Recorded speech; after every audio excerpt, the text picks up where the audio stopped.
here. It's me. Sorry. Sampai kakinya tuh bengkok 90 derajat guys. 90 derajat bengkok. Bener-bener literally kayak gini. Halo, assalamualaikum. Balik lagi sama aku, Afina.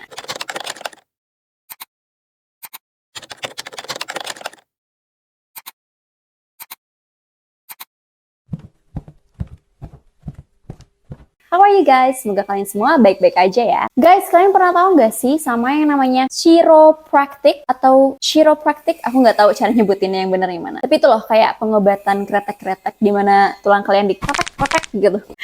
Atau malah kalian suka nonton yang kayak gitu buat dengar suara-suara kretek-kreteknya. Jadi kayak ASMR gitu ya. Nah, kalau kalian suka dengar kretek-kretek nih, jangan sampai kalian terlalu terobsesi kayak satu kasus yang mengerikan dan bikin linu ini nih. Jadi, ada seorang remaja berusia 18 tahun yang tinggal di kota kecil Baraboo di Amerika Serikat. Dia ini terobsesi sama suara kretek-kretek tulang. Saking terobsesinya nih, dia sampai sengaja menculik remaja lainnya yang lebih muda dari dia untuk dikretek-kretekin tulangnya. Bedanya nih, cara dia melakukannya itu adalah dengan literally mematahkan tulang-tulang si korban. Karena ternyata bukan terobsesi sama suaranya aja, tapi dia juga suka dengan sensasi saat dia matahin tulangnya. Bahkan nih, gara-gara kelakuannya ini, salah satu korban yang tidak berdosa harus kehilangan nyawanya. Pelaku remaja ini bernama Joseph Clark. Tapi gara-gara kasus ini, dia terkenal dengan sebutan Baraboo Bone Breaker. Nah, tapi di cerita ini aku bakalan nyebut Joseph Clark ini sebagai Joe aja ya, sesuai dengan nama panggilannya, supaya lebih gampang diingat aja gitu ya. Sebelum kita mulai, aku mau disclaimer dulu nih. Seperti biasa, if you click this video, it means you are ready to hear some criminal cases that might not be comfortable to hear. So please be wise ya. So guys, be ready, cause we'll start right now. Setelah perayaan kemerdekaan Amerika tanggal 4 Juli 1994 di Baraboo, seorang remaja yang baru berusia 14 tahun bernama Christian Steiner menjadi korban penculikan Joe Clark nih. Awalnya, Christian tuh pamitan sama orang tuanya untuk tidur lebih awal. Namun, keesokan harinya, Chris yang tadinya mau dibangunin sama ayahnya buat makan pagi gitu ya, tiba-tiba udah nggak ada di kamarnya. Jadi, tiba-tiba menghilang aja gitu guys. Karena panik nih, akhirnya orang tuanya tanpa lama-lama langsung lapor polisi. Nah, seperti kasus-kasus lainnya, awalnya polisi ini tuh nanya-nanya ke orang tuanya kayak, "Bu, yakin gak nih anaknya diculik? Siapa tahu kan dia cuma pergi sama teman-temannya, tapi nggak bilang aja gitu." Secara dia remaja yang masih labil gitu ya guys ya. Jadi bisa aja nih dia tuh pergi sama teman-temannya tanpa bilang-bilang dulu. Secara ini kan weekend, terus masih vibe-vibe liburan kemerdekaan juga nih Bu, katanya tuh. Nah, ngedenger itu orang tuanya langsung nyangkal. Gak mungkin Pak, anak saya bukan anak yang kayak gitu. Lagian Pak, pintu halaman belakang saya kebuka semalaman. Padahal pintu ini tuh selalu saya kunci. Setelah mendengar dari pernyataan ibunya dan ayahnya, polisi langsung memeriksa sekeliling rumah. Beberapa menit kemudian nih, polisi ternyata benar menemukan kejanggalan. Kayak misalnya tuh jaring kawat nyamuk gitu di jendela kamar Chris yang digunting. Terus ada jejak sepatu juga nih di dalam dan di luar rumah yang ukurannya lebih besar dari ukuran sepatu Chris. Tapi sayangnya polisi tuh nggak bisa menemukan petunjuk apapun lagi setelahnya. Hingga pada tanggal 10 Juli, polisi menemukan mayat yang kondisinya sudah rusak. Bahkan bisa dikatakan hampir membusuk ya guys. Saking udah rusaknya dia sampai nggak bisa dikenalin pada saat itu. Dan yap, itu adalah mayatnya Chris. Cuman nih, karena belum bisa diidentifikasi, orang tuanya tuh ngira dan masih berharap kalau anak mereka ini masih hidup. Jadi mereka tuh terus berusaha mencari Chris dengan bertanya-tanya kepada para tetangga dan teman-temannya Chris. Nah, waktu orang tuanya nanya-nanya tuh, ada satu nama yang selalu disebut gitu. Yaitu yang nggak lain dan nggak bukan ya si Joe Clark ini. Kenapa nama Joe yang dicurigain? Karena ternyata si Joe ini tuh udah terkenal di wilayah tersebut sebagai pembuli yang emang sering membuat masalah. Tapi detektif yang saat itu menangani kasus Chris nggak bisa menjadikan pernyataan-pernyataan dari tetangga dan teman-temannya itu sebagai petunjuk yang pasti. Karena kan bilangnya tuh pakai kayaknya. Jadi kayaknya si Joe deh pelakunya. Soalnya Joe tuh gini gitu dan sebagainya. Jadi nggak ada yang at least dengan pasti bilang kalau pernyataan tersebut mereka dengar dari si Joe. Karena nggak ada kemajuan apapun nih dari kasus ini, akhirnya kasus Chris dinyatakan sebagai cold case. Ya seperti biasa ya guys, kalau misalkan kasusnya tidak bisa menemukan petunjuk apapun, tidak ada clue-clue yang pasti selama berapa saat, selama berapa bulan, selama berapa minggu, mungkin dijadiinlah kasusnya sebagai kasus cold case gitu.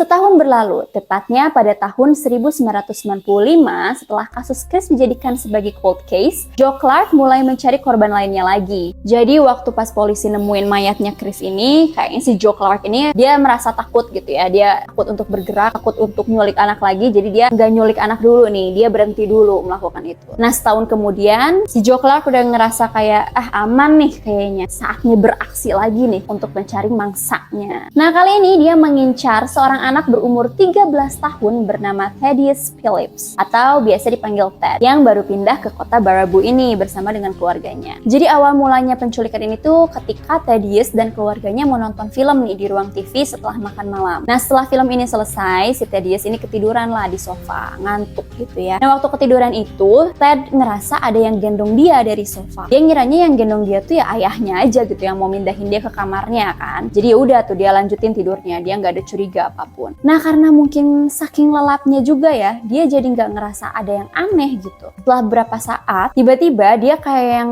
langsung diturunin gitu loh dari gendongannya. Terus pas dia buka mata, ternyata dia udah ada di luar rumah yang bukan rumah dia. Di saat itu juga, orang yang ngebawa dia nyuruh Ted untuk masuk ke dalam rumah. Karena ngerasa takut kali ya, jadi akhirnya dia nurut-nurut aja gitu sama si penculiknya ini. Keep in mind ya, ini tuh masih malam-malam gitu si Joe nyuliknya, jadi nggak kelihatan mukanya. Nah, waktu pas udah ngelewatin pintu rumah, gak samar-samar tuh kan ada lampu ya, jadi si Ted ini bisa gitu ngelihat dikit-dikit wajah si penculik. Seperti yang kalian tahu, yang menculik Ted adalah si Joe Clark ini. Nah, karena yang tadi aku bilang dia baru seminggu pindah ke Baraboo, Ted tuh belum kenal sama si Joe kan, tapi karena ngelihat si Joe ini ternyata masih remaja, dia ngiranya kalau Joe adalah teman kakak laki-lakinya. Dari situ, Ted yang tadinya takut jadi nggak ngerasa terancam sama sekali karena ngiranya dia diajak main aja gitu ke rumah teman kakaknya. Ya, namanya juga masih kecil ya guys, masih umur 13 tahun, jadi Ted belum bisa ngebedain nih mana yang bahaya buat dia, mana yang enggak gitu. Belum ada kecurigaan gitu kayak orang dewasa pada umumnya. Ditambah lagi, si Joe ini memperlakukan Ted tuh dengan sangat baik. Kayak Ted tuh diajak main, terus diliatin koleksi-koleksi kartu baseball sama rugby-nya dia. Ya gitulah, jadi kayak main ke rumah temen aja gitu. Nah, gak berapa lama nih, Joe yang duduk di samping Ted, yang lagi lihat-lihat kartu, yang lagi main sendiri lah gitu ya. Tiba-tiba si Joe ini berdiri, terus ngeliatin Ted dengan raut muka yang berubah jadi kayak yang marah gitu loh. Tanpa babi bu, Joe langsung narik lengannya Ted dan membantingnya ke kasur. Nah, pas lagi terkapar nih si Tednya, kaki kanannya si Ted itu dipegang sama si Joe. Si Ted kan otomatis dia kaget terus ngelawan kan sambil berusaha nendang-nendang, tapi ya si Joe ini badannya 2 kali lipat lebih besar dari si Ted, jadi nggak ngaruh tuh tendangan si Ted. Nah, akhirnya waktu pas si Ted nendang-nendang, si Joe ini memelintir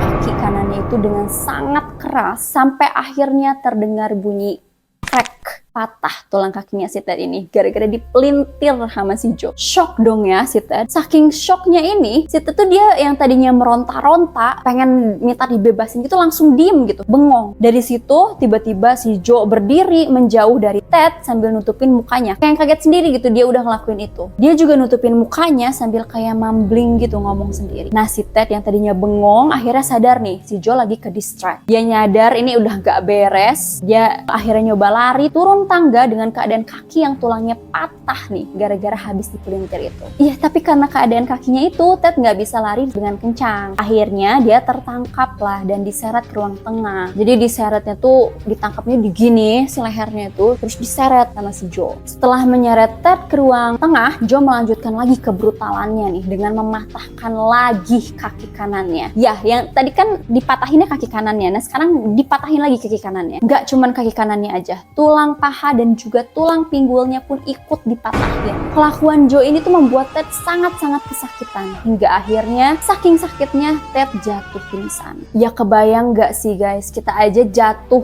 aja udah sakit gitu loh. Apalagi ini dipatahin, dipelintir guys, dipelintir sama si Joe. Yang tadinya awalnya udah dipelintir lagi kaki kanannya, terus dipatahin juga tulang pinggulnya. Gimana gak sakit? Secara Ted itu masih umurnya 13 tahun pada saat itu. Anak kecil loh itu. Kebayang gak sakit sama linunya gitu guys. Nah, beberapa saat kemudian, saat Ted sadar, si Joe ini udah duduk di sampingnya. Terus anehnya itu dia berlagak seakan-akan kayak gak terjadi apa-apa gitu. Jadi dia balik lagi ke mode friendly. Malah Malah nih ya, si Joe ini tuh ngejelasin ke si Ted kalau dia tuh seneng banget, bahkan sangat-sangat terobsesi dengan suara tulang yang patah. Jadi dijelasin sama si Joe kenapa dia melakukan itu ke si Ted, ke si korbannya ini. Jadi kayak, Ted, sorry ya, aku ngelakuin ini ya karena aku suka aja gitu denger sama suara-suara tulang yang patah. Terus aku juga seneng matahin tulang orang, ya mau gimana lagi, aku udah terobsesi gitu sama suara itu, maaf ya gitu. Jadi kayak mode friendly tapi creepy gitu ya guys. Nah setelah bercerita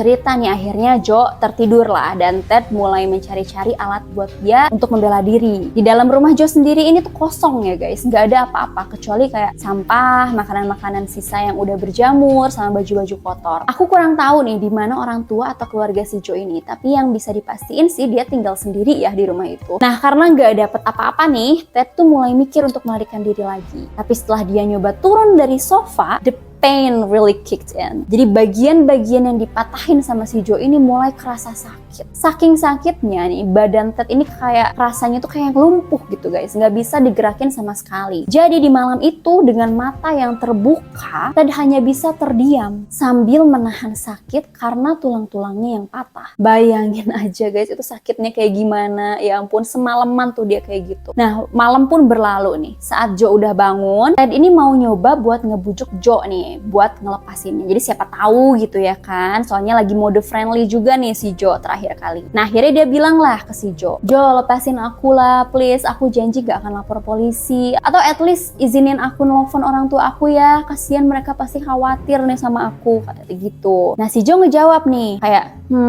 oke lah boleh, mau nelfon orang tua kamu kan, tapi janji ya jangan bilang apa-apa ke polisi. Kayak surprisingly si Joe ini ngebolehin Ted buat nelfon orang tuanya gitu. Bahkan nih guys, Joe sendiri yang ngasih teleponnya ke Ted. Ted kaget lah ya, ternyata dibolehin gitu. Ternyata berhasil nih gitu. Nah diambil lah teleponnya, dipijit lah nomor teleponnya kan. Sambil deg-degan kan tuh, Ted nunggu teleponnya nyambung. Tiba-tiba pas waktu lagi nunggu, kedengeran lah suara cekikikan dari ujung ruangan guys. Pas dilihat ke ujung ruangan, ternyata si Joe tuh udah megang kabel telepon yang udah dia potong sambil ngetawain si Ted ini. Gila guys, merinding gak sih?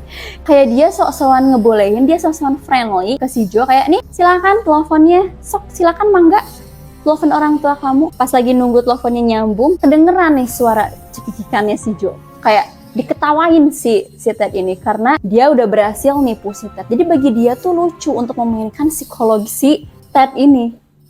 Guys, kalau kalian ada di posisi Ted itu kalian mau gimana? Kalau aku sih literally kayaknya bakal nangis ya. Serem soalnya. Udah sakit gitu sih begini. Udah nggak beres. Nah ngelihat kelakuannya si Joe, si Ted tuh ya emosi lah ya. Cuman dia kayak mikir nih kalau dia ngelawan atau melakukan sesuatu yang ngebuat Joe marah, ya dia bakalan celaka gitu. Dia udah tahu nih gimana tabiatnya si Joe. Jadi bukannya emosi, Ted ini malah nyoba buat berteman sama si Joe. Jadi kayak pas si Joe ketawa, ya Ted juga ketawa. Lucu aja nih si abang bercandanya gitu. Jadi kayak dia berusaha untuk mendekatkan diri ke si Joe. Ted juga nyoba buat ngobrol nih sama Joe untuk lebih dekat dengan harapan Joe at least nggak akan mematahkan tulangnya lagi. Jadi kayak deh udah nggak akan bisa nih aku keluar dari sini. Jadi at least aku harus nyoba buat dia nggak matahin tulang aku lagi gitu loh. Si Ted ini udah mikirnya kayak gitu. Awalnya rencana Ted ini berhasil nih. Waktu pas Ted ngajak ngobrol, akhirnya tuh mereka terusan ngobrol-ngobrolnya sambil nonton TV. Jadi kayak nggak terjadi apa-apa aja gitu. Tapi nih setelah 2 jam berlalu, ekspresi Joe berubah lagi ke ekspresi yang sama saat dia pertama kali mematahkan tulang Ted. Jadi bener-bener tiba-tiba aja gitu guys, lagi ngobrol-ngobrol, lagi ketawa-ketawa nonton TV kayak gitu. Tiba-tiba si Joe berubah lagi nih ekspresinya. Kayak ngeliatin kayak dia marah, dia panik, ya pokoknya sama kayak waktu pas dia matahin tulang si Ted awal-awal. Nah akhirnya Joe menggendong Ted ke kamarnya, karena ya Ted juga nggak bisa jalan sendiri gitu kan ya. Jadi si Ted itu digendong ke kamarnya, dan ya dipatahin lagi tulang kaki bagian kirinya Ted. Kali ini pun Ted nyoba buat ngelawan dengan mukul-mukul punggungnya Joe gitu ya. Tapi ya perlawanan Ted ya seakan sia-sia karena ya itu badannya lebih besar si Joe, kekuatannya lebih besar si Joe. Jadi ya Ted nggak bisa ngapa-ngapain, cuma mukul-mukul gitu. Secara kekuatan anak kecil sama remaja umur 18 tahun gitu guys. Nah waktu si Ted mukul-mukul punggungnya si Joe ini ngerasa risih kali ya. Jadi kayak si Joe tuh langsung membekap muka Ted dengan bantal dan bilang nih, kalau kamu gak berhenti mukulin saya bakalan matahin punggung atau leher kamu. Yang ngedenger itu akhirnya Ted pasrah lah. Jadi kayak udah di situ diancem kayak gitu, ya udahlah pasrah. Karena dia juga takut kan. Dan yang lebih merinding lagi nih, setelah si Joe ini puas mata-matahin tulangnya si Ted, dia tuh langsung ngobatin si Ted. Jadi dia pakein perban, terus di kakinya si Ted ini juga dipakein kaos kaki putih berlayer-layer. Jadi kayak sebagai pengganti gips aja gitu ya. Jadi supaya tulangnya tuh stay gitu, nggak ngeplek gitu. Joe juga memaksa Ted untuk memakai kayak semacam pelindung kaki gitu loh yang dari besi. Nah buat apa sih si Joe ini melakukan itu? Buat apa si Joe nyembuhin kakinya si Ted? Karena supaya nanti kalau kakinya si Ted ini udah agak sembuh nih, dia bisa mata-matahin lagi tulangnya si Ted guys. Jadi udah dipatahin, diobatin, terus dipatahin lagi, gitu aja terus guys. Cycle-nya emang udah gini aja kali ya si Joe. Nah seiring berjalannya hari nih, pada Sabtu malam Joe bilang ke Ted kalau dia mau pergi. Dan akhirnya dia meninggalkan Ted sendirian di kamar untuk bersiap-siap. Di saat itu juga Ted tuh berpikir nih untuk menelepon polisi saat Joe pergi. Sayangnya Joe yang udah curiga nih ke si Ted dan takut Ted kabur, balik lagi lah dia ke kamar untuk mematahkan tulang-tulang kakinya Ted lagi. Sampai dia yakin kalau Ted gak akan bisa kemana-mana. Jadi si Joe ini mau pergi, terus dia takut si Ted kabur, akhirnya dia matah-matahin tulang kakinya si Ted lagi supaya nggak bisa kemana-mana guys. Namun hal itu nggak ngebuat Ted nyerah. Setelah mendengar Joe keluar dari rumahnya, Ted langsung berusaha menuju ke telepon yang masih berfungsi di lantai bawah dengan cara merangkak sambil berusaha menyeret kakinya. Dan itu pun nggak semudah yang dibayangin ya guys, karena dia kan harus nurunin tangga dengan cara merangkak. Sakitnya itu pasti sangat-sangat luar biasa sakit gitu. Nah saat dia merangkak tuh terkadang dia sampai pingsan beberapa kali guys. Jadi pingsan bangun, sampai beberapa jam berlalu dia baru sampai di dapur nih. Pas baru nyampe pintu dapur, si Joe keburu pulang guys. Karena kan lama ya, maksudnya dari kamar atas ke dapur bawah itu membutuhkan waktu berjam-jam. Karena kan si Tednya aja harus merangkak gitu, bukan jalan kayak biasanya. Jadi lama banget, belum lagi pingsannya. Nah waktu Joe ini pulang, dia balik tuh sama pacarnya ya guys. Nah pas ngelihat si Joe udah pulang nih sama pacarnya, Ted tuh panik. Terus dia berusaha untuk tetap tenang dan tidak bersuara. Setelah pacar si Joe pulang nih, si Joe masuk nih ke rumah. Nah kaget lah si Joe karena ngelihat Ted yang harusnya tuh perkiraan dia tuh si Ted nggak akan bisa kemana-mana gitu. Tapi pas dia masuk rumah ternyata ngelihat si Ted udah ada di bawah, udah ada di lantai bawah gitu. Nah dari situ Joe mengancam Ted bahwa dia akan merasakan sakit yang lebih daripada yang sebelumnya dia rasakan karena dia berusaha untuk kabur. Terus orang tua Tednya mana nih? Kok kayak nggak nyariin si Ted? Kok kayak nggak peduli? Peduli guys, sangat peduli. Jadi gini, awalnya itu mereka kira Ted tuh just being a kid in his age aja gitu ya, main sama temennya tanpa ngasih tahu apa-apa karena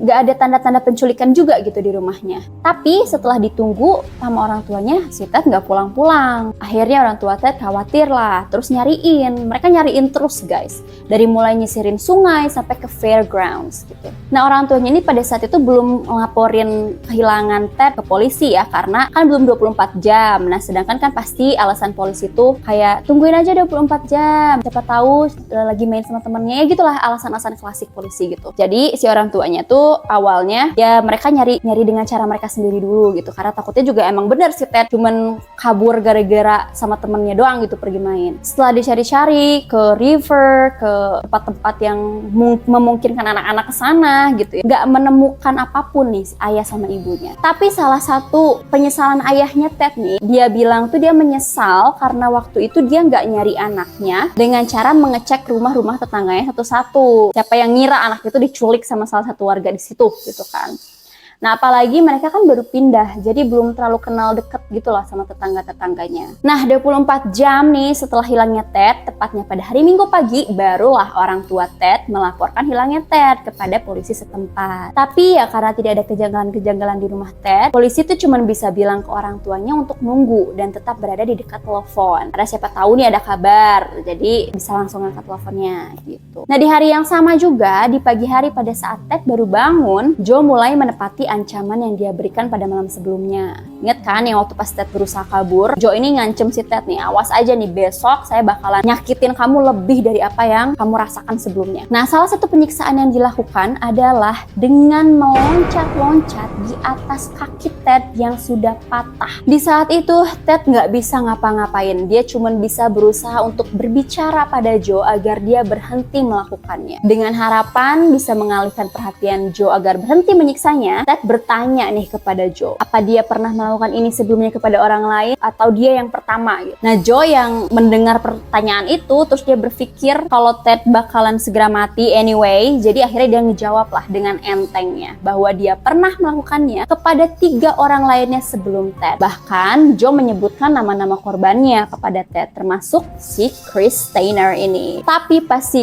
Joe ini nyebutin nama-nama korbannya, seketika itu juga ekspresi Joe berubah jadi penuh kemarahan. Di situ Ted takut lah karena dia tahu nih kalau ekspresi Joe udah berubah kayak gitu ya dia bakal mulai menyiksa Ted lebih parah. Akhirnya Ted yang mengetahui pada saat itu Joe sedang menunggu pacarnya nih bilang nih ke Joe, Bang kayaknya aku dengar sesuatu deh, kayaknya pacarmu nih kayaknya udah datang nih. Ngedenger itu si Joe yang emang mungkin lagi bucin aja gitu ya sama pacarnya, langsung lah lihat ke jendela gitu, ngelihat udah datang nih belum pacarnya. Tapi karena nggak ada siapa-siapa di luar, si Joe ini langsung nyiksa lagi si Ted. Terus si Ted bilang lagi, Bang sumpah aku denger sesuatu di luar. Dicek lagi lah sama si Joe, nggak ada lagi, nyiksa lagi, gitu aja terus guys. Nah, nanti Ted ngelakuin ini tuh supaya penyiksaannya nggak dilakukan terus-terusan. Karena kalau dilakukan secara terus-terusan tanpa berhenti ya, Ted takut dia bakalan mati pada saat itu juga. Nah, setelah beberapa saat nih, akhirnya Joe bener-bener berhenti mematahkan tulang-tulang Ted saat dia mendengar sendiri mobil pacarnya udah datang. Nah, nggak mau Ted kabur lagi, Joe menyeret dan mengurung Ted di lemari di lantai atas dan langsung pergi bersama pacarnya yang tidak tahu menahu tentang kelakuan si Joe ini. Diseret nih si Ted, dimasukin ke kloset. 1 jam kemudian, Ted yang kehabisan akal merasa kalau sakit di bagian kakinya tuh semakin parah. Karena ternyata tanpa sepengetahuan Ted, dia tuh mengalami pendarahan dalam yang kalau nggak segera dicek bisa berakibat fatal. Ya iyalah ya guys ya, secara itu kakinya udah patah itu guys, diloncat-loncatin pakai lututnya si Joe gitu. Gimana nggak ada pendarahan dalam ya guys ya? Nggak kebayang sakitnya itu loh guys, linu banget aku dengerin. Karena sakit yang dirasa, Ted mulai merasa panik nih. Dia nyari-nyari, akhirnya nyari apa nih yang bisa dia pakai untuk keluar dari sini. Nah, akhirnya dia ngeliat nih ada sebuah gitar tua yang terbuat dari kayu ditumpukan sampah dan baju-baju kotor. Jadi dia kan ngegali-gali baju-baju kotor gitu karena banyak banget baju kotornya. Nah, disitulah dia nemuin gitar tua itu gitu. Dia ambil gitarnya, dia hancurin pintu lemari itu pakai si gitar ini. Dan akhirnya berhasil lah dibuka si pintu lemarinya. Setelah berhasil keluar, Ted berusaha nih menuruni tangga lagi tanpa ragu dengan cara yang sama, yaitu merangkak. Walaupun sama nih kayak sebelumnya, dia sempat pingsan berkali-kali, tapi itu nggak membuat dia menyerah. Karena apa? Karena dia mikirnya kayak ini kesempatan terakhir dia gitu guys. Dia tuh mikirnya kalau ini nggak berhasil, udah aku bakal mati gitu loh. Dia mikirnya udah kayak gitu. Nah, hingga akhirnya nih dia sampai ke dapur dan melihat ada telepon yang nempel di dinding dengan kabel yang menjuntai panjang ke bawah. Pas waktu dia gapai nih si kabelnya, dia goyang-goyangin si kabelnya jadi supaya si teleponnya itu jatuh gitu ya guys ya. Nah, waktu si gagang teleponnya udah jatuh nih, luckily for him, digital nomor-nomornya itu ada di gagang teleponnya gitu guys. Jadi dia bisa langsung mencet nomornya tanpa harus bangun, karena ya secara dia nggak bisa bangun gitu, bakal susah gitu kalau dia bangun. Nah, setelah gagangnya jatuh, dia pijit tuh nomor-nomornya di gagang teleponnya. Dia langsung menghubungin polisi setempat. Nah guys, yang kerennya lagi nih, Ted yang saat itu keadaannya udah sangat kacau, kakinya udah patah, udah ngerasa sakit yang sangat-sangat luar biasa, dia bisa tetap tenang nih saat menelpon polisi. Saking tenangnya, polisi ngira kalau itu tuh cuma prank doang. That's gonna call. Yes. If he's kidnapped, he's in a house on Highway U. Both his legs are broken and his ankle. Yeah, better not be a joke. I'm sorry to that guy. He said, no, just get me out of here as soon as you can. Jadi saking tenangnya suara si Ted ini, polisi tuh ngiranya ini prank ya. Ini awas loh kalau prank loh kayak gitu. Jadi polisi tuh curiga ini prank. Tapi si Ted meyakinkan polisi nih. Dia bilang kayak, enggak pak, bener pak. Saya diculik pak. Kaki saya patah pak. Semua badan saya patah-patah, semuanya tulangnya gitu. Dipatahin tulang saya pak. Bener pak, kesini aja pak gitu. Kayak dia meyakinkan polisi gitu loh. Akhirnya nggak lama dari situ polisi datang lah dan menemukan Ted dalam kondisi yang sudah lemas dan memprihatinkan.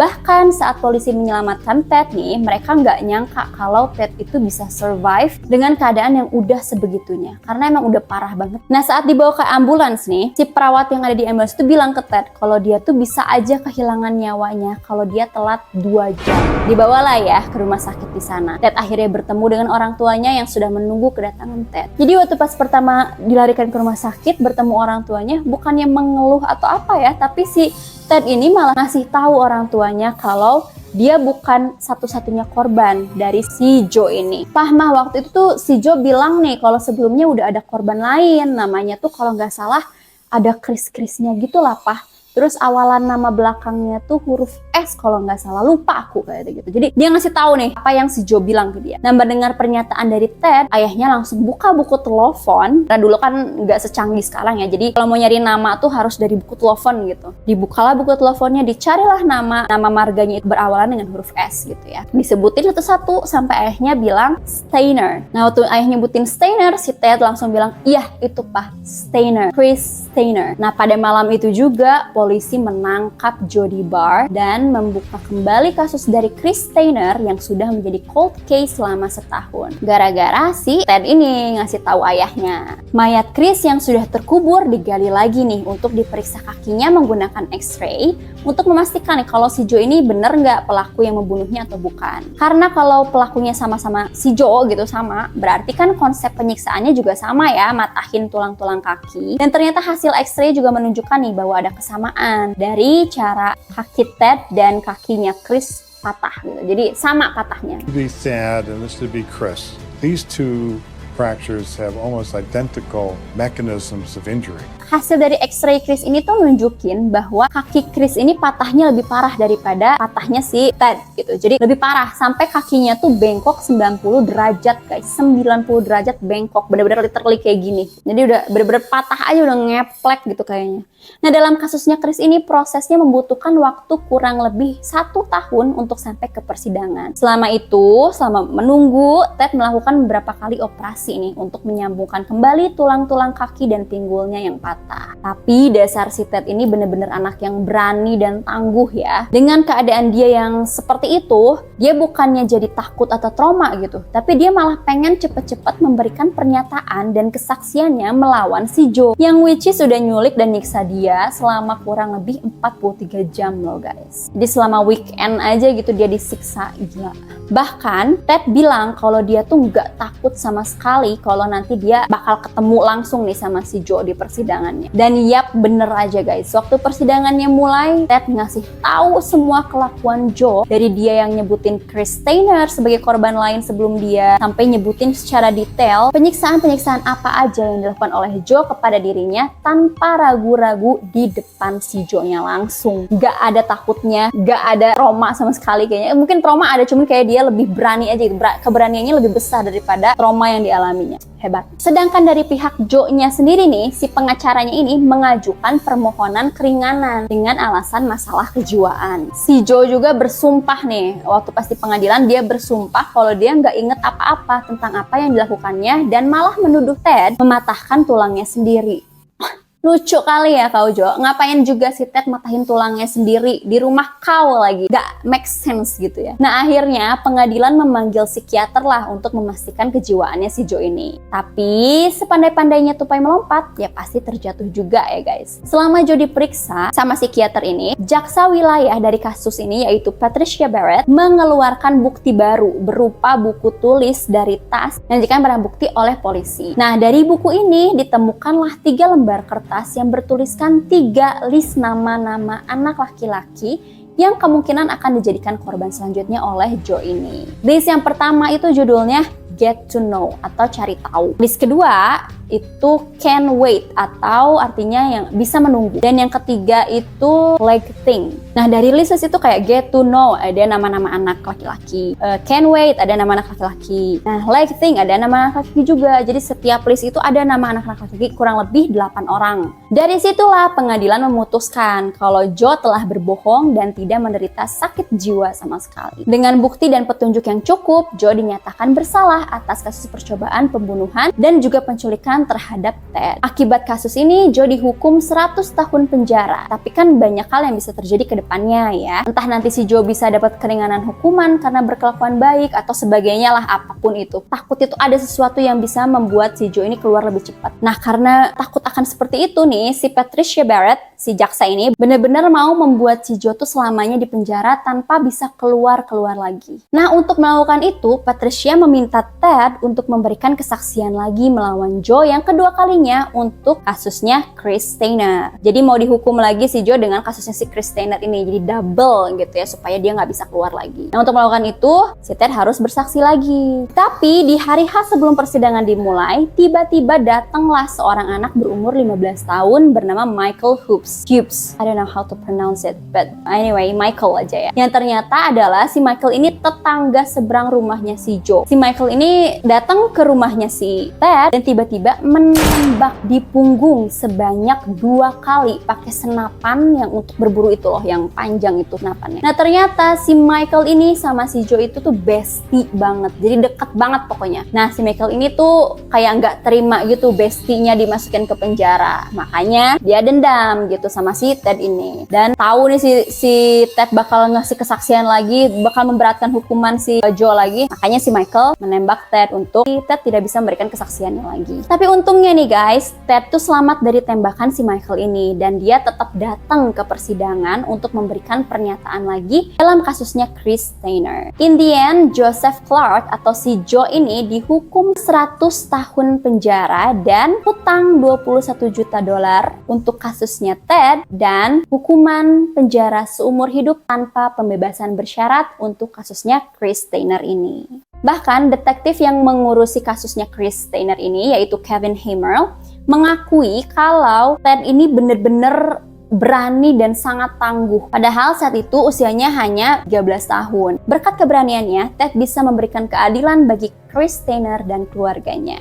Detektif Kevin juga menambahkan, bahkan orang dewasa belum tentu bisa survive dalam keadaan yang dialami oleh Ted. Kebanyakan orang akan merasa pasrah, bahkan membiarkan diri mereka sendiri mati dalam keadaan seperti itu. Dan harus menceritakan kembali apa yang dialaminya, bukan sekali, tapi 2 kali, sangatlah luar biasa. Dia, which is Ted, adalah pahlawan yang sebenarnya. Itu kata detektif Kevin. Nah, tapi sedihnya juga ya guys, akibat dari penyiksaan yang dilakukan oleh Joe ini, Ted tuh sampai sekarang masih belum bisa berjalan dengan benar. Jadi kalau jalan itu agak pincang gitu guys. Tapi itu nggak membuat semangat hidup Ted hancur. Sekarang Ted yang sudah berumur 40 tahunan mempunyai keluarga kecilnya sendiri yang bahagia. Bahkan dalam sebuah interview nih, Ted mengatakan bahwa saya bertahan karena saya ingin bersama dengan keluarga saya. Saya tidak mau meninggalkan keluarga saya dan saya juga tahu keluarga saya tidak mau kehilangan saya. Sampai sekarang, Joseph Clark alias Joe ini masih mengaku kalau dia tuh nggak bersalah dalam beberapa interview yang dilakukannya. Bahkan Joe tuh sempat mengajukan banding, namun ditolak oleh pengadilan. Nah, tapi guys, sayangnya lagi nih, 2 korban lainnya sebelum Chris yang disebutkan Joe kepada Ted pada saat itu belum bisa ditemukan sampai saat ini. Nah, itu dia guys, cerita kasus yang dialami oleh para korban dari Joseph Clark atau yang disebut sebagai Baraboo Bone Breaker. Nyebelin banget ya si Joe ini, udah terbukti dia salah tapi masih aja ngakunya innocent sampai sekarang. Jadi kayaknya nggak ada gitu rasa penyesalan. Karena kan kalau dia menyesal, kalau dia benar-benar menyesal ya dia pasti bakal mengakui. Even dia bakal minta maaf gitu ke Ted dan keluarganya, ke Chris Steiner juga sama keluarganya. Tapi kan ini enggak, berarti ya tidak ada penyesalan lah dari diri si Joe ini. Tapi di samping itu aku salut sih sama si Ted ini. Despite of what he had been through at that time, dia tetap mau berani bersaksi untuk kasusnya sendiri dan bahkan untuk kasus orang yang enggak dia kenal sebelumnya. And it brings Chris and his family to justice. Keren banget. Segitu aja dari aku kali ini. Seperti biasa, ambil yang baik-baiknya ya, dan buang yang buruknya. If you like this video, don't forget to subscribe, comment, like, and share, supaya aku tambah semangat bikin kontennya. Anyway guys, thank you for watching. Bye!